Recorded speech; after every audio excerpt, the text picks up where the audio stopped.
నమస్కారం, news vision కు స్వాగతం. ముందుగా వార్తల్లోని ముఖ్యాంశాలు.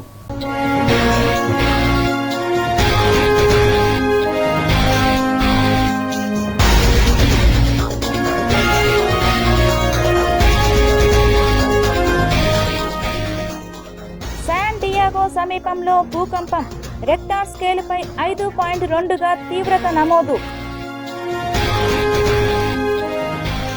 బీజేపీపై కయ్యానికి కాలు దువ్వుతున్న వైకాపా, వక్ఫ్ చట్టంపై సర్వోన్నత న్యాయస్థానాన్ని ఆశ్రయించిన జగన్. టీటీడీ మాజీ చైర్మన్ భూమన కరుణాకర్ రెడ్డిపై ఎస్పీకి ఫిర్యాదు. ఐటీ యాక్ట్ 74, బిఎన్ఎస్ యాక్ట్ 356 కింద కేసు నమోదు చేసే అవకాశం.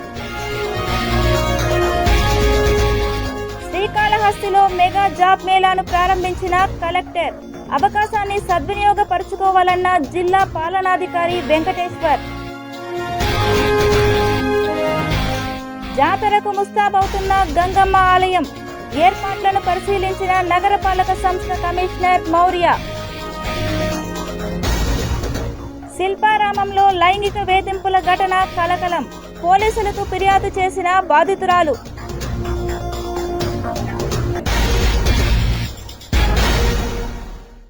ప్రధాని నరేంద్ర మోడీ ఆంధ్రప్రదేశ్ పర్యటన ఖరారైంది. మే 2న అమరావతి రాజధాని పునర్నిర్మాణ పనుల్లో పాల్గొననున్నారని ముఖ్యమంత్రి చంద్రబాబు నాయుడు తెలిపారు. గతంలో అమరావతి శంకుస్థాపన కార్యక్రమానికి హాజరైన ప్రధాని నరేంద్ర మోడీ ఇప్పుడు అమరావతి పునర్నిర్మాణానికి కూడా రాబోతున్నారు. మే 2వ తేదీన అమరావతిలో ప్రధాని నరేంద్ర మోడీ పర్యటన కొనసాగనుంది. అమరావతి పునర్నిర్మాణ పనుల్లో భాగంగా మోడీ పర్యటన ఉంటుందని మంత్రులకు తెలిపారు సీఎం చంద్రబాబు నాయుడు. 3 ఏళ్లలో శాశ్వత సచివాలయం, అసెంబ్లీ, హైకోర్టు, రహదారులు పూర్తి చేయడమే లక్ష్యంగా పెట్టుకున్నట్టు వివరించారు ఏపీ సీఎం. ఇక ఇన్ఛార్జ్ మంత్రుల పర్యటనలో 3 పార్టీల నేతల భాగస్వామ్యం ఉండాలని స్పష్టం చేశారు సీఎం చంద్రబాబు నాయుడు. రెవెన్యూ సంబంధిత అంశాలను త్వరితగతిన పరిష్కరించాలని సూచించారు. రెవెన్యూ సమస్యల్లో పోలీసుల జోక్యం అంశాలను పరిష్కరించాలన్న సీఎం సూర్యఘర్ పథకం అమలు మరింత వేగం పెంచాలని దిశానిర్దేశం చేశారు. వచ్చే నెల 2వ తేదీన ఏపీకి ప్రధాని నరేంద్ర మోడీ వస్తారని ఈ సందర్భంగా మంత్రులకు వివరించారు ముఖ్యమంత్రి నారా చంద్రబాబు నాయుడు. ఏపీ సచివాలయంలో ముఖ్యమంత్రి చంద్రబాబు నాయుడు అధ్యక్షతన జరిగిన కేబినెట్ సమావేశంలో పలు కీలక నిర్ణయాలు తీసుకున్నారు. జాతీయ ఎస్సీ కమిషన్ నుంచి వచ్చిన ఎస్సీ వర్గీకరణ నివేదికపై మంత్రివర్గంలో పూర్తిస్థాయి చర్చ జరిగింది. ఎస్సీ వర్గీకరణకు సంబంధించి రాజీవ్ రంజన్ మిశ్రా కమిషన్ను చంద్రబాబు సర్కార్ నియమించిన సంగతి తెలిసిందే. ఆయన ఇచ్చిన నివేదికను ఏపీ శాసనసభలో ఆమోదించి జాతీయ ఎస్సీ కమిషన్కు పంపించారు. దాన్ని పరిశీలించిన జాతీయ ఎస్సీ కమిషన్ తిరిగి ఏపీ ప్రభుత్వానికి నివేదించింది. దీనిపై చర్చించిన మంత్రులు ఎస్సీ వర్గీకరణపై ఆర్డినెన్స్ జారీ చేసేందుకు గ్రీన్ సిగ్నల్ ఇచ్చారు. అలాగే సిఆర్డీఏ 46వ అథారిటీ నిర్ణయాలకు సైతం మంత్రివర్గం ఆమోదం తెలిపింది. మరోవైపు ఆంధ్రప్రదేశ్ అసెంబ్లీ, హైకోర్టు శాశ్వత భవనాల టెండర్ల అంశాలపైన మంత్రులు పూర్తి స్థాయిలో చర్చించి ఆమోదం తెలిపారు. L1గా నిలిచిన సంస్థలకు లెటర్ ఆఫ్ యాక్సెప్టెన్స్ ఇచ్చేందుకు కేబినెట్ అంగీకరించింది. 617 కోట్లతో అసెంబ్లీ బేస్మెంట్ +G+3 వ్యూయింగ్ ప్లాట్ఫామ్లు పనోరమిక్ వ్యూ బిల్డప్ ఏరియా 11.22 లక్షల చదరపు అడుగులు, ఎత్తు 250 మీటర్లు నిర్మాణానికి టెండర్లలో L1గా నిలిచిన సంస్థకు LOA ఇచ్చేందుకు ఆమోదం తెలిపారు. 786 కోట్లతో హైకోర్టు బేస్మెంట్ +G+7 అంతస్తుల్లో బిల్డప్ ఏరియా 20.32 లక్షల చదరపు అడుగులు, ఎత్తు 55 మీటర్లు నిర్మించేందుకు L1గా నిలిచిన సంస్థకు LOA ఇచ్చేందుకు గ్రీన్ సిగ్నల్ ఇచ్చారు. అలాగే 30,667 కోట్ల పెట్టుబడులతో 16 సంస్థల ఏర్పాటుకు ఇటీవల పెట్టుబడుల ప్రోత్సాహక మండలి SIPB 5వ సమావేశంలో నిర్ణయించారు. వీటి ద్వారా 32,133 మందికి ఉద్యోగాలు వస్తాయని అంచనా వేస్తున్నారు. కాగా ఈ పనులకు కూడా ఏపీ కేబినెట్ ఆమోదం తెలిపింది. అలాగే state centre for climate in cities వ్యవస్థ ఏర్పాటు చేసేందుకు సైతం కేబినెట్ పచ్చజెండా ఊపింది. మాజీ ముఖ్యమంత్రి వైఎస్ జగన్మోహన్ రెడ్డి తెగించారు. కేంద్రంలోని మోడీ ప్రభుత్వానికి వ్యతిరేకంగా ముందుకు వెళ్లేందుకు రంగం సిద్ధం చేసుకున్నారు వైఎస్ జగన్మోహన్ రెడ్డి. చాలా రోజుల నుంచి ఓపిక పడుతున్న వైఎస్ జగన్మోహన్ రెడ్డి ఖచ్చితంగా తెగించాల్సిందేనని నిర్ణయం తీసుకున్నారు. కేంద్రంలోని మోడీ ప్రభుత్వం తీసుకుంటున్న నిర్ణయాలకు వ్యతిరేకంగా పోరాడేందుకు రంగం సిద్ధం చేశారు. ఇందులో భాగంగానే తాజాగా సుప్రీంకోర్టు మెట్లు ఎక్కారు జగన్మోహన్ రెడ్డి. తాజాగా కేంద్రంలోని మోడీ ప్రభుత్వం ఇటీవల ముస్లింలకు సంబంధించిన వక్ఫ్ సవరణ చట్టం తీసుకువచ్చిన సంగతి తెలిసిందే. ఈ బిల్లును లోక్సభ, అదే సమయంలో రాజ్యసభలో కూడా ఆమోదం అయ్యేలా మోడీ ప్రభుత్వం చర్యలు తీసుకుంది. చాలా ప్రతిపక్షాలు ఈ బిల్లును వ్యతిరేకించినప్పటికీ సరైన బలం ఉండడంతో ఈ విషయంలో మోడీ ప్రభుత్వం సక్సెస్ అయింది. అయితే మోడీ సర్కార్ తీసుకున్న ఈ బిల్లు విషయం నేపథ్యంలో చాలా పార్టీలు తీవ్రంగా వ్యతిరేకిస్తున్నాయి. ముస్లిం ఓటర్లు కలిగిన పార్టీలు తమ గొంతును గట్టిగానే వినిపిస్తున్నాయి. ఎక్కడ కూడా తగ్గడం లేదు ప్రతిపక్ష పార్టీలు. అయితే తాజాగా ఈ విషయంలో వైసీపీ పార్టీ కూడా ఒక అడుగు ముందుకు వేసింది. వైఎస్ జగన్మోహన్ రెడ్డి ఏకంగా సుప్రీంకోర్టు వరకు వెళ్లారు. ముస్లింలకు సంబంధించిన బిల్లును వ్యతిరేకిస్తూ మోడీ ప్రభుత్వంపై కేసు కూడా వేశారు జగన్మోహన్ రెడ్డి. ప్రస్తుతం ఈ పిటిషన్ కోర్టు పరిధిలో ఉంది. ఆంధ్రప్రదేశ్ రాష్ట్ర ముఖ్యమంత్రిగా జగన్మోహన్ రెడ్డి ఉన్నప్పుడు కేంద్రంలోని మోడీ సర్కార్ అనేక నిర్ణయాలు తీసుకుంది. అప్పుడు జగన్మోహన్ రెడ్డి ఇలా అస్సలు వ్యవహరించలేదు. ఒకవేళ కోర్టుకు వెళితే తనపై ఉన్న పాత కేసులను మోడీ ప్రభుత్వం బయటకు తీసే ప్రమాదం పొంచి ఉందని అప్పుడు జగన్మోహన్ రెడ్డి సైలెంట్గా ఉన్నట్లు చెబుతున్నారు. కానీ ఇప్పుడు తెగించారు జగన్మోహన్ రెడ్డి. జైలుకు వెళ్లినా పర్వాలేదు కానీ ముస్లిం ప్రజల కోసం పోరాడాలని సిద్ధమయ్యారు. ఎస్వి గోశాలపై నిరాధారమైన ఆరోపణలు చేసిన టీటీడీ మాజీ చైర్మన్ కరుణాకర్ రెడ్డిపై చర్యలు తీసుకోవాలని తిరుపతి జిల్లా ఎస్పీ హర్షవర్ధన్ రాజుని కలిసి ఫిర్యాదు చేశారు పాలక మండలి సభ్యుడు భానుప్రకాష్ రెడ్డి. టీటీడీ బోర్డు సభ్యుడు భానుప్రకాష్ రెడ్డి జిల్లా ఎస్పీ హర్షవర్ధన్ రాజుకు ఫిర్యాదు చేశారు. ఎస్వి గోశాలలో 100 గోవులు మరణించాయని, పవిత్రమైన గోశాలను గోవధశాలగా మార్చారంటూ కరుణాకర్ రెడ్డి తప్పుడు ఆరోపణలు చేశారని భానుప్రకాష్ రెడ్డి ఫిర్యాదులో పేర్కొన్నారు. ఇలాంటి నిరాధార ఆరోపణలు చేసిన భూమన కరుణాకర్ రెడ్డిపై ఐటీ యాక్ట్ 74, బిఎన్ఎస్ యాక్ట్ 356 కింద కేసు నమోదు చేసి చర్యలు తీసుకోవాలని పోలీసులను లిఖితపూర్వకంగా కోరారు భానుప్రకాష్ రెడ్డి. భక్తుల మనోభావాలు దెబ్బతినేలా భూమన కరుణాకర్ రెడ్డి వ్యవహరించారని టీటీడీ బోర్డు సభ్యులు భానుప్రకాష్ రెడ్డి తెలిపారు. ఎస్వి గోశాలపై అసత్య, అబద్ధపు ప్రచారాన్ని చేశారు. కరుణాకర్ రెడ్డి దృష్టికి లోపముందేమో ఇష్టం వచ్చినట్లుగా అసత్య ప్రచారం చేస్తున్నారు. నోరు ఉంది కదా అని ఇష్టం వచ్చినట్లు మాట్లాడారు. నిరాధార ఆరోపణలు చేసిన భూమనపై పలు సెక్షన్ల కింద కేసు నమోదు చేయాలని కోరాం. కరుణాకర్ రెడ్డి చైర్మన్గా ఉన్నప్పుడు పెద్ద సంఖ్యలో గోవులు చనిపోయాయి. గతంలో మేము వైసీపీ హయాంలో జరిగిన అక్రమాలపై ఆధారాలతో బయటపెట్టామని తేల్చి చెప్పారు. వైసీపీ హయాంలో పురుగులు పట్టిన ఆహారాన్ని గోవులకు పెట్టారని భానుప్రకాష్ రెడ్డి ఆరోపించారు. టీటీడీలో జరుగుతున్న అక్రమాలపై విజిలెన్స్ విచారణ కొనసాగుతోంది అని భానుప్రకాష్ రెడ్డి పేర్కొన్నారు. తిరుమల తిరుపతి దేవస్థానం బోర్డు వైసీపీ చేసిన అక్రమాల అన్నిటిపైన చర్యలు తీసుకుంటుందన్నారు. భూమన కరుణాకర్ రెడ్డి ఒక్కడే కాదు, అందరి అవినీతిని బయటకు తీస్తానని చెప్పుకొచ్చారు. నేను లోకలే, టీటీడీలో ఆయన కంటే ఎక్కువ సమాచారం నా దగ్గర ఉంటుంది. భవిష్యత్తులో టీటీడీపై ఎలాంటి ఆధారాలు లేకుండా అసత్య ప్రచారాలు చేసినా, మాట్లాడినా ఏ స్థాయి వ్యక్తిపైన అయినా సరే కఠినమైన చర్యలు తీసుకుంటాం. ఆ దిశగా బోర్డులో నిర్ణయం తీసుకుంటామని టీటీడీ బోర్డు సభ్యులు భానుప్రకాష్ రెడ్డి వెల్లడించారు. కరుణాకర్ రెడ్డి గారు, మీరు రండి, గోశాలని పరిశీలిస్తాం. ఏ విధంగా గోవులు ఆరోగ్యంగా ఉన్నాయో, ఏ విధంగా గోవులు బలంగా ఉన్నాయో చూపిస్తా. మీకు దృష్టిలోపం ఏమైనా ఉందేమో, బాగుండేటివి కూడా బక్కగా కనపడతాయేమో, మీకు వచ్చినటువంటి ఇన్ఫర్మేషన్ ఎవరిచ్చారో అవన్నీ తప్పుడు ఇన్ఫర్మేషను. ఏదైనా ఇన్ఫర్మేషన్ వస్తే మాకు కూడా ఇన్ఫర్మేషన్ వస్తుంది. దాన్ని మేము జాగ్రత్తగా పరిశీలించి దాన్ని ప్రజల ముందుకు, పత్రికా ముందుకు వస్తాం. మేము తిరుపతి ఎస్పీ గారిని మా భారతీయ జనతా పార్టీ బృందంతో, లీగల్ టీంతో మేము కలవడం జరిగింది.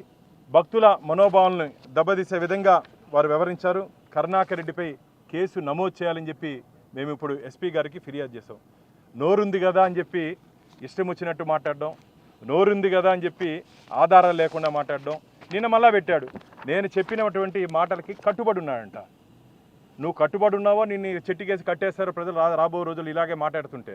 ఎయిర్పోర్ట్కి, హోటల్కి, కొండకి పరిమితమైన అంటే నేను ఎయిర్పోర్ట్లో కాకుండా జగన్మోహన్ రెడ్డి వస్తు నువ్వైనా ఆకాశంలో పోయి మాట్లాడతావా? ఎగురుకుంటే పోయి నీకేమైనా ఎగిరేది ఏమన్నా ఉందా, అలవాటు ఏమన్నా? ఎగురుకుంటే విమానంలో పోయి మాట్లాడితే ఏమైనా దిగుతావా? ఎయిర్పోర్ట్లో కాకుండా నాయకుడు వస్తే ఎక్కడ కలుస్తారు? హోటల్లో కాకుండా శ్మశానంలో కలుస్తారు. ఎవరన్నా లీడర్లు వచ్చినప్పుడు హోటల్లోనో గవర్నమెంట్ గెస్ట్ హౌస్లోనూ ఉంటారు, ఆడపోయి కలుస్తారు. శ్మశానంలో ఏమైనా కలుస్తారా? కొండ మీద కలుస్తారంట. మీ నాయకుడు కొండ ఏడాదికి ఒకసారి వస్తాడు. మాకు హిందుత్వం మీద, హిందూ ధర్మం మీద పోరాడే పార్టీ మాది. వాళ్ళు కొండకు వచ్చినప్పుడు యాజ్ ఏ స్థానికంగా ఉన్నటువంటి నాయకుడిగా నేను వాళ్ళతో పోతా. నీకు నొప్పేమి? నీ అవార్డులు రివార్డులు నాకు అవసరం లేదు. నీ అవార్డులు రివార్డులు నాకు అవసరం లేదు. నీ సర్టిఫికేట్ నాకు అవసరం లేదు.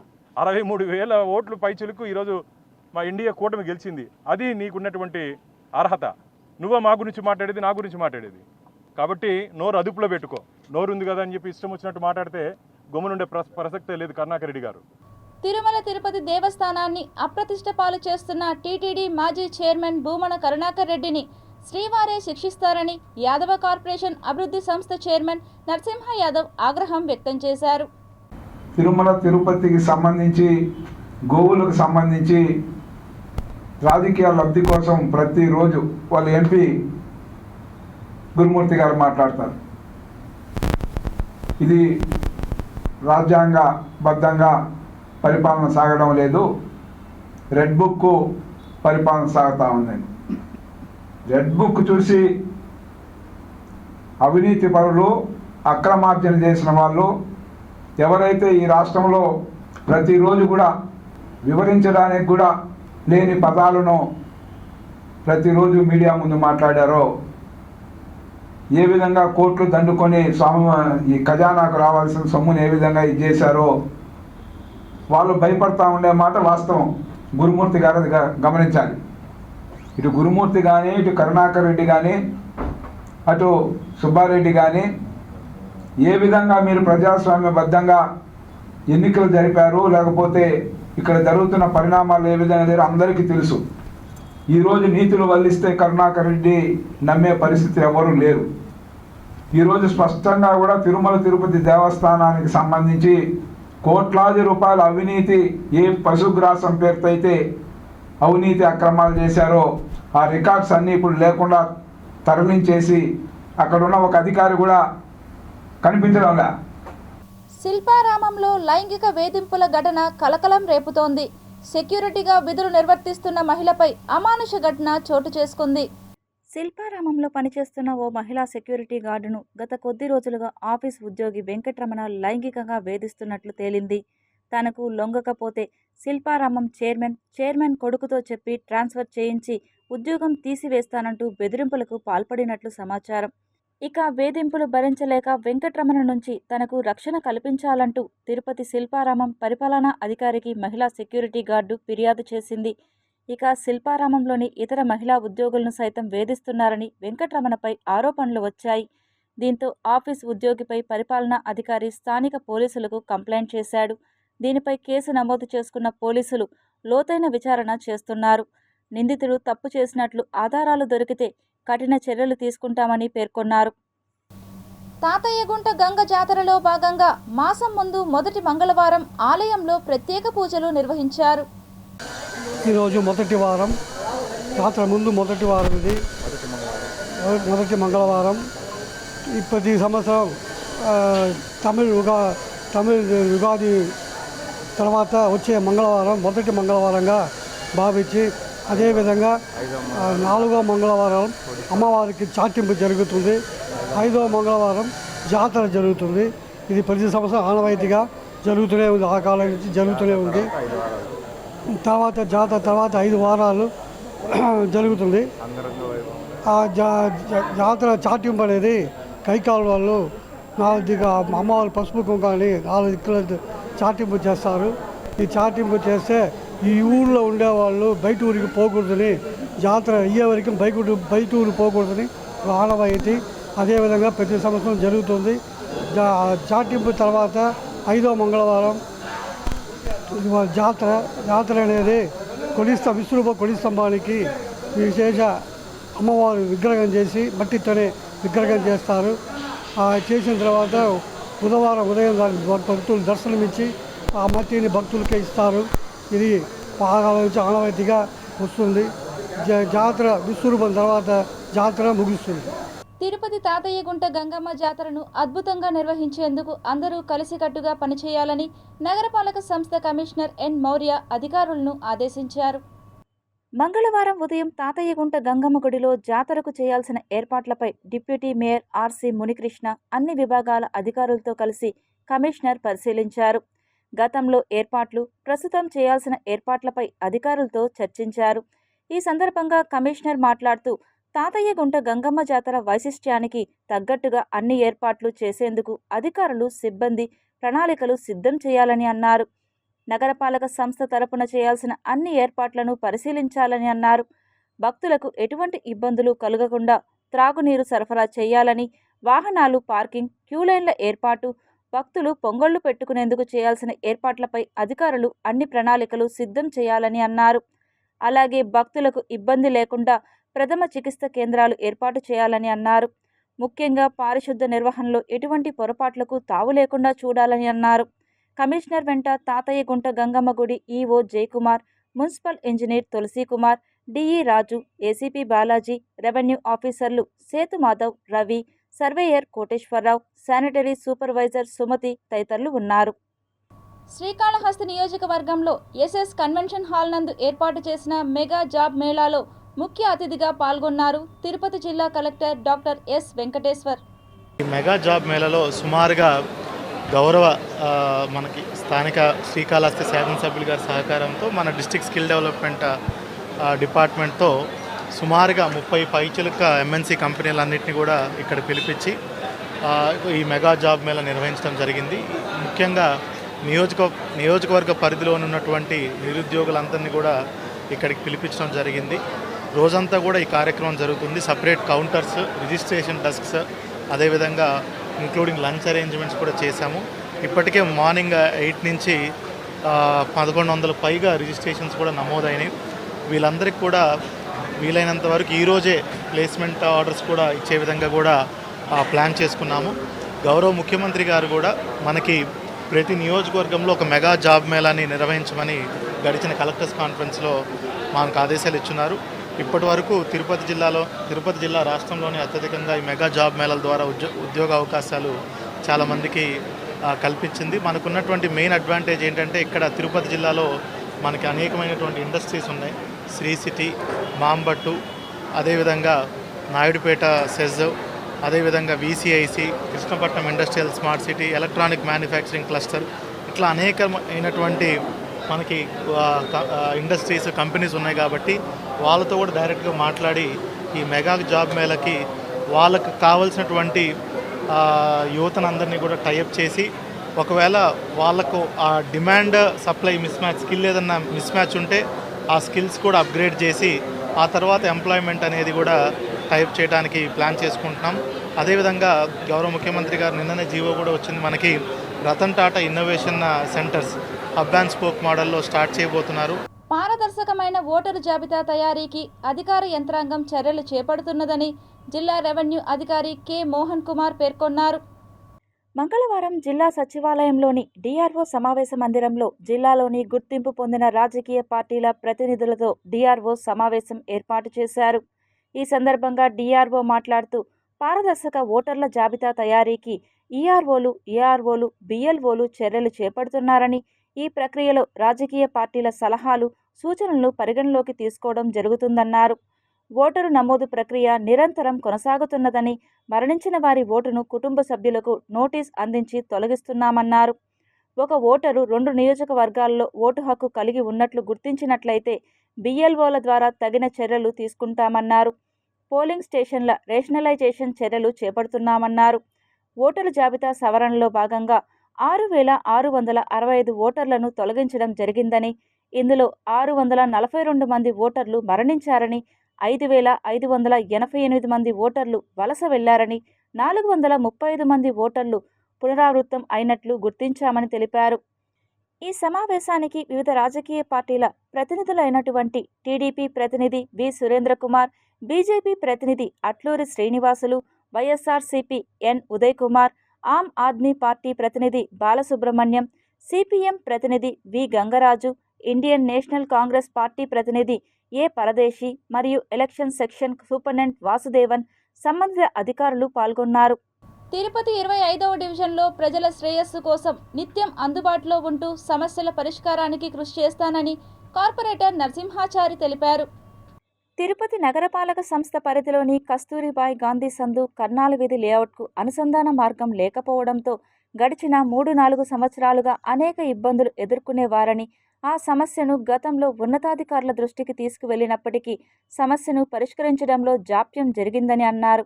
కస్తూర్బా గాంధీ సందు కర్నాల వీధి ప్రజలు స్థానిక కార్పొరేటర్ నరసింహాచారి దృష్టికి తీసుకువెళ్లి రాయల చెరువు అప్పర్ పాస్ బ్రిడ్జిను ఏర్పాటు చేయాలని విజ్ఞప్తి చేశారు.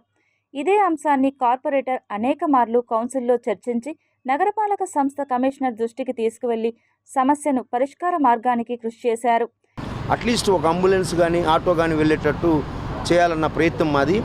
మొదట ప్రయోగాత్మకంగా ఎందుకు చేస్తున్నామంటే ఈ బ్రిడ్జిని ఆనుకొని ఇక్కడ స్కూల్ ఉంది, చాలా మంచి స్కూలు, దాదాపుగా 8th క్లాస్ వరకు ఉంది. అక్కడ పిల్లలు దాదాపు ఒక 300 మంది చదువుకుంటారు.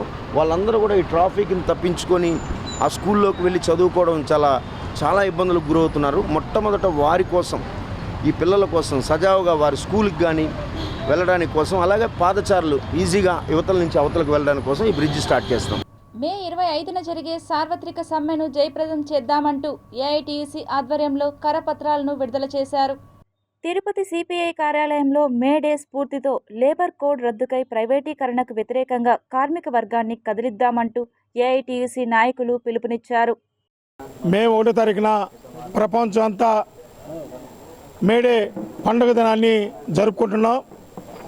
దీనికి స్ఫూర్తి 1986లో కార్మికులంతా ఏకమై తన హక్కుల కోసం కార్మికులకి 8 గంటల పని విధానానికి చేసిన పనికి సక్రమ పద్ధతిలో కూలి కట్టించాలని చెప్పని అవాళ శ్రీకాకుళ నగరంలో కార్మికులంతా ఏకమయ్యి తన హక్కుల కోసమైనటువంటి పోరాటం చేసిన దినంగా ఈరోజు ప్రపంచంతో కూడా కార్మికులంతా కూడా ఏకమయ్యి మే 1వ తారీఖున దేశంలో ఉండే కార్మికులంతా కూడా పండుగ చేసుకున్నారు. దానికి స్ఫూర్తిగానే ఈ తిరుపతి జిల్లాలో కూడా కార్మికులందరూ మే 1వ తారీఖున పండుగ వాతావరణం చేసుకుంటూ ఆయా శాఖల్లో ఏరియాల్లో జెండా ఆవిష్కరణ చేసుకొని పెద్ద బహిరంగ సభ జరపాలని చెప్పి ఏఐటీసీ జిల్లా సమితి తీర్మానం చేసింది. ఆటో కార్మికులకు ఈరోజు బైకుల మీద ప్యాసింజర్ని తోలే పరిస్థితి ఈరోజు ఈ ప్రభుత్వాలు తెచ్చిపెట్టినది. ఇక్కడ కూడా స్కూటర్ మీద సర్వీస్ చేసే విధంగా ఆర్టీఓకు కూడా లేదు. ఆర్టీఓ సమాచార చట్టం కూడా పెట్టిన్నాం. ఎందుకంటే ప్రభుత్వాలు ఏ విధంగా నడుస్తుందంటే కార్మికుల్ని కనుమరుగు చేసే ప్రయత్నంలో ఈరోజు ప్రభుత్వాలు చేస్తూ ఉండేది. ఈరోజు బీజేపీ ప్రభుత్వం ఆ రోజు పోరాడి 44 చట్టాలు మన భారతదేశంలో సాధిస్తే బ్రిటిష్ కాలంలో ఈరోజు దాన్ని 4 కోళ్లుగా బీజేపీ ప్రభుత్వం తీర్చిదిద్ది కార్మికులకు ఎలాంటి హక్కులు లేకుండా యథాప్రకారం మళ్ళీ 12 గంటల పని విధానాన్ని తీసుకొచ్చి ఈ బీజేపీ ప్రభుత్వం కార్మికుల మీద దిద్దా ఉంది.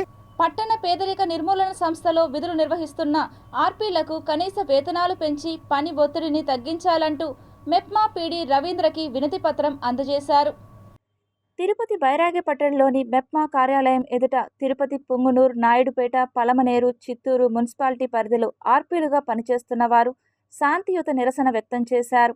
ఈ సందర్భంగా ఆర్పీ విజయలక్ష్మి మాట్లాడుతూ మహిళలకు పెద్దపీట వేస్తామని చెప్పుకునే కూటమి ప్రభుత్వం ఆర్పీలుగా పనిచేస్తున్న తమ న్యాయబద్ధమైన సమస్యలను పరిష్కరించి కనీస వేతనాలు చెల్లించి ఆరోగ్య భద్రత కల్పించాలంటూ రాష్ట్ర ప్రభుత్వాన్ని విజ్ఞప్తి చేశారు. అనేక సంవత్సరాలుగా తాము లేక కుటుంబ పోషణ పోషించుకోలేక ఇబ్బందులు పడుతున్నామని అన్నారు. ఈరోజు ఆర్పీల గొడ్డు చాకరీ గురించి మా కష్టాన్ని వెళ్ళబుచ్చుకునే దానికే పీడీ ఆఫీస్ దగ్గరికి వచ్చాము. ఏ పనిలో కూడా 8 గంటలు 10 గంటలు పని భారమే ఉంటుంది. కానీ మా పని గంటలు తెల్లవారి 6 గంటల నుండి రాత్రి 10, 10:30, 11 వరకు కూడా మేము కష్టపడుతూనే ఉన్నాము. దయచేసి మా పని గంటలు తగ్గించండి. మాకు ఇచ్చే జీతము 8,000 రూపాయలకి పనిచేస్తున్నాము. ఎస్ఎల్ఎఫ్లో 2,000 రూపాయలు ఇచ్చి మొత్తం 10,000 అంటున్నారు. అది కూడా సక్రమంగా రావడం లేదు. చాలామంది ఆర్పీలకి కేవలం 5,000, 6,000తో సరిపెట్టేస్తున్నారు నెల. కాబట్టి మేము ఈరోజు కొత్త యాప్లు తీసుకొచ్చి మా నెత్తి మీద వేస్తున్నారు. ఎంకిపల్లి సుబ్బిచావుకి వచ్చినంత చందంగా ఈరోజు మా పరిస్థితి తయారైంది. మాకు ఎట్లంటే ఈరోజు మేము చదువుకునింది 10వ class, intermediate, first year, second year అట్లా చదువుకుని ఉన్నారు. ప్రతి ఒక్కరూ కొద్దిపాటి చదువుకున్న వాళ్ళు ఉన్నారు. కాకుండా పోతే పని భారం అయితే అందరికీ సమానంగా పెట్టారు. అయినా పడికైతే ఎన్నుకుపోలేదు మేము. శ్రీ వెంకటేశ్వర వైద్య విజ్ఞాన సంస్థ స్విమ్స్ హాస్పిటల్ నందు పీజీ వైద్య విద్యార్థులకు ఓరియంటేషన్ ప్రోగ్రాం నిర్వహించినట్లు SVIMS medical superintendent doctor Ram తెలిపారు. స్విమ్స్లో ఏర్పాటు చేసిన ఓరియంటేషన్ కార్యక్రమానికి సంచాలకులు మరియు ఉపకులపతి doctor RV Kumar, dean doctor Alladi Mohan, registrar doctor Aparna R Bitla, Sri Padmavathi మహిళా వైద్య కళాశాల principal doctor Usha Kalavath, medical superintendent doctor Ram, nephrology senior professor doctor Sivakumar సంయుక్తంగా జ్యోతి ప్రజ్వలనతో కార్యక్రమాన్ని ప్రారంభించారు.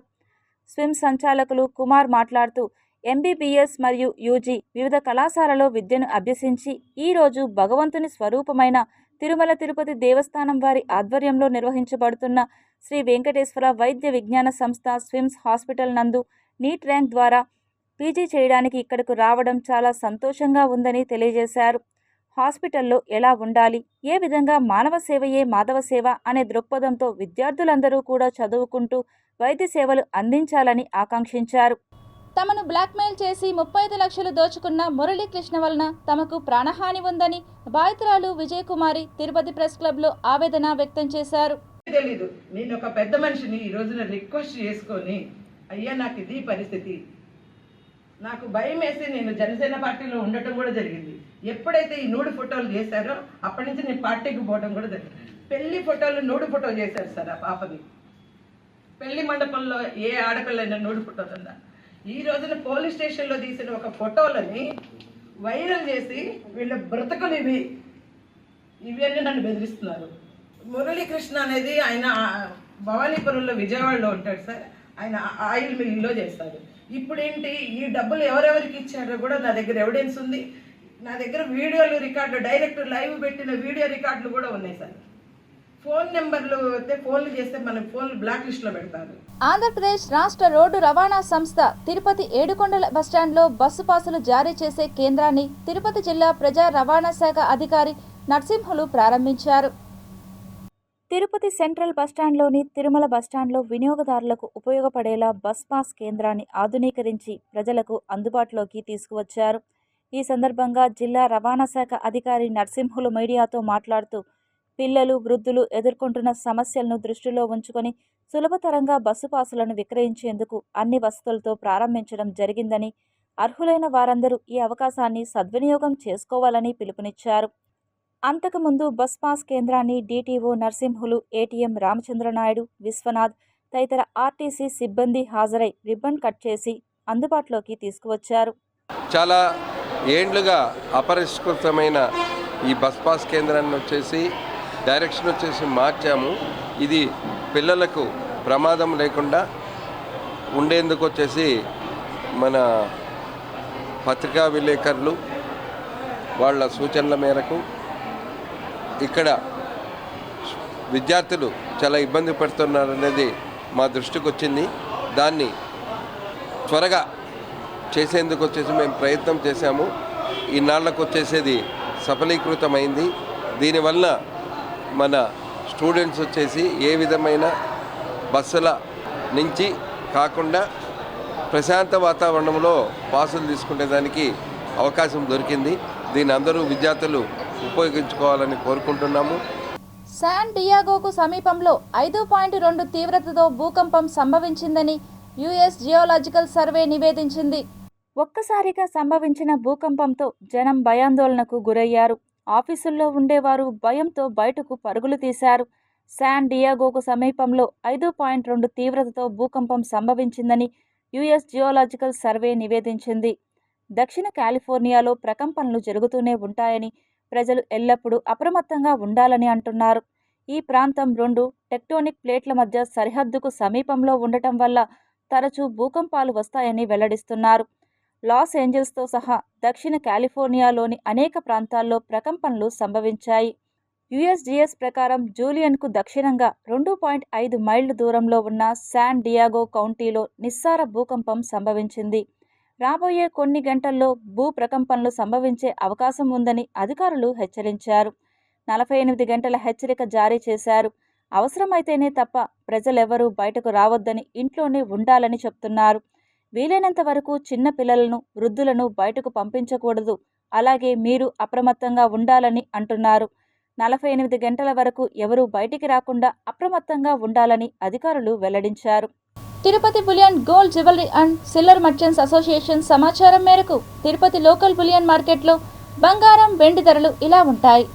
24 క్యారెట్ల బంగారం 10 గ్రాముల ధర 96,280 రూపాయలు. 22 క్యారెట్ల బంగారం 1 గ్రాము ధర 8,704 రూపాయలు. వెండి 1 కేజీ ధర 98,000. రీటైల్ వెండి 1 గ్రాము ధర 101 రూపాయలుగా ఉంటుంది. వార్తలు ముగించే ముందు ముఖ్యాంశాలు మరోసారి చూద్దాం.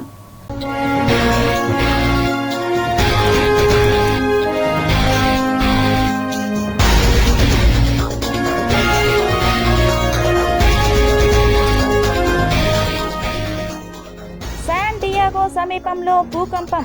రెక్టార్ స్కేలుపై 5.2గా తీవ్రత నమోదు.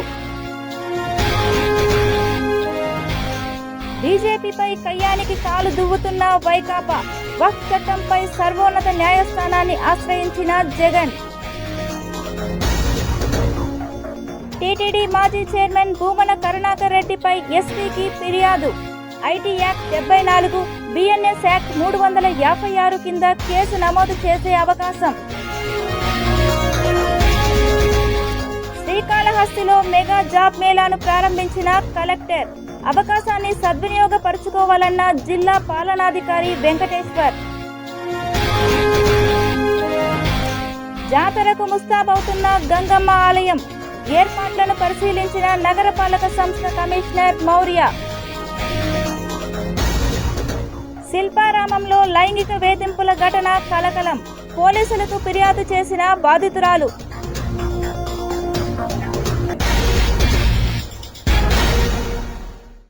ఈ వార్తలు ఇంతటితో సమాప్తం. సమగ్ర సమాచారంతో నెక్స్ట్ విషయంలో మళ్ళీ కలుద్దాం. అంతవరకు సెలవు. నమస్కారం.